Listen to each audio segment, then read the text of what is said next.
New Delhi Yemen പൗരനെ കൊലപ്പെടുത്തിയ കേസിൽ നിമിഷപ്രിയയുടെ വധശിക്ഷ ഈ മാസം 16-ന് നടപ്പാക്കും. യമനിലെ പബ്ലിക് പ്രോസിക്യൂട്ടർ ഉത്തരവ് ജയിൽ അധികൃതർക്ക് കൈമാറി. ഇന്ത്യൻ എംബസി ഇക്കാര്യം സ്ഥിരീകരിച്ചെന്നാണ് റിപ്പോർട്ട്. 2017 യമൻ പൗരനായ തലാൽ അബ്ദു മഹദിയെ കൊലപ്പെടുത്തിയ കേസിലാണ് നിമിഷപ്രിയയ്ക്ക് വിചാരണ കോടതി വധശിക്ഷ വിധിച്ചത്. നിമിഷപ്രിയയെ രക്ഷിക്കാനുള്ള ഏക മാർഗം തലാലിന്റെ കുടുംബത്തിന് ദയാദാനം നൽകുകയായിരുന്നു. തലാലിന്റെ കുടുംബത്തെ നേരിക്കണ്ട് മാപ്പപേക്ഷിക്കുന്നതിന് വേണ്ടി നിമിഷപ്രിയയുടെ അമ്മ പ്രേമകുമാരി യമനിൽ പോയിരുന്നു. തലാലിന്റെ കുടുംബവുമായും ഗോത്രത്തിന്റെ തലവന്മാരുമായി ചർച്ചകൾ നടത്തിയെങ്കിലും ഫലമുണ്ടായില്ലെന്നാണ് വിവരം.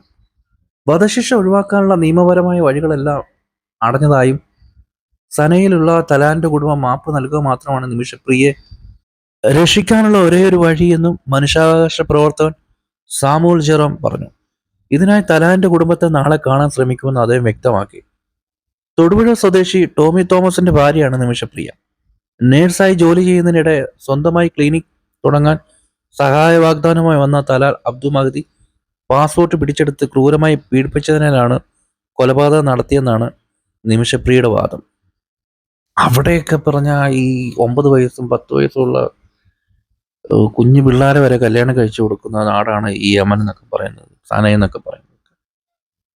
അവിടെയൊക്കെ ചെന്ന് എന്താ പറയാ, പീഡിപ്പിച്ചു, അതിന് പകരം കൊന്നു എന്നൊക്കെ പറഞ്ഞു കഴിഞ്ഞാൽ എനിക്ക് വേണത് അവിടുത്തെ കോടതിയൊക്കെ ശിക്ഷിക്കുവോ, അല്ല ശിക്ഷിക്കാതെ വിടുവോ? അപ്പൊ അവിടെ കൊല നടത്തി കഴിഞ്ഞാൽ ഉള്ള പ്രശ്നം എന്ന് പറഞ്ഞാൽ ഇവിടത്തെ പോലെ ജീവപര്യന്തം 7 വർഷം 10 വർഷം എന്നൊക്കെയല്ല, അവിടെ കിട്ടുക മരണശിക്ഷയാണ്.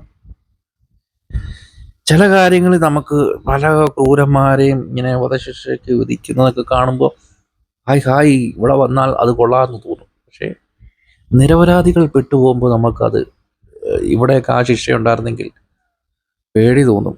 കാരണം ഇങ്ങനെയുള്ള വധശിക്ഷകൾ വന്നു കഴിഞ്ഞുള്ള പ്രശ്നം എല്ലായ്പ്പോഴും കുറ്റം ചെയ്യുന്ന ആൾക്കാർ മാത്രമായിരിക്കുമല്ല ശിക്ഷിക്കപ്പെടുന്നത്. നിരപരാധികളും ചിലപ്പോൾ ആ ശിക്ഷയിൽ പെട്ടുപോകാൻ സാധ്യതയുണ്ട്. ബ്യൂറോ ആദ്യം നോക്കുമ്പോൾ അയാളെ ക്രൂരമായി കൊന്ന് വെട്ടി നുറുക്കി ഒക്കെ ചെയ്തെന്ന് പറഞ്ഞാൽ അവരെ അത്രയും ക്രൂരമായി പീഡിപ്പിച്ചു, അങ്ങനെ ഒരുപാട് ഉപദ്രവം അങ്ങനെ ചെയ്തുകൊണ്ടാവാം. പക്ഷെ അത് അവിടെ പറഞ്ഞിട്ട് കാര്യമില്ല. രക്ഷിക്കാൻ എന്താ പറയുക, എല്ലാ വഴികളും അടഞ്ഞ ലക്ഷണമാണ് കാണുന്നത്. എനിക്ക് തോന്നുന്നില്ല അവർക്ക് രക്ഷപ്പെടാൻ സാധിക്കുമെന്ന്. കാരണം രക്ഷിച്ചെടുക്കാൻ പറ്റുമായിരുന്നെങ്കിൽ ഇതിന് എത്രയോ